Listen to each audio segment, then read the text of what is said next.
ইস্তেগফার কিভাবে করবেন ভাই? ইস্তেগফার এমন একটা আমল, এটা ছাড়া তো আমাদের উপায় নাই ভাই। ইস্তেগফার আমাদের দুনিয়ার পেরেশানি দূর করবে, আখিরাতের পেরেশানি দূর করবে। দুনিয়ার পেরেশানি আমাদের বিপদ আপদ মুসিবত, এগুলো রিজিকের অনটন অভাব এগুলা, আর আখিরাতের পেরেশানি হলো আমাদের পাপ গুনাহ এগুলা।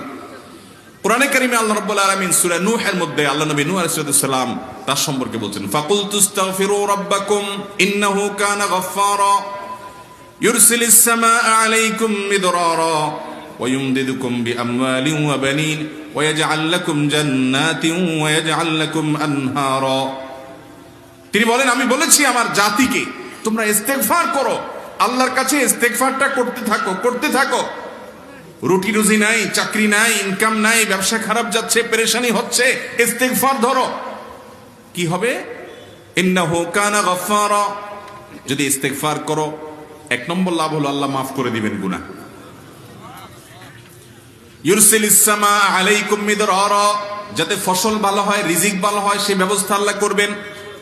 ওয়া ইউমদিদুকুম বিআমওয়ালিন ওয়া বানিন, ছেলে মেয়ে হয় না অথবা ভালো ছেলে মেয়ে নাই, আল্লাহ তাআলা নেক সন্তান দিয়ে তোমাকে শক্তিশালী করবে।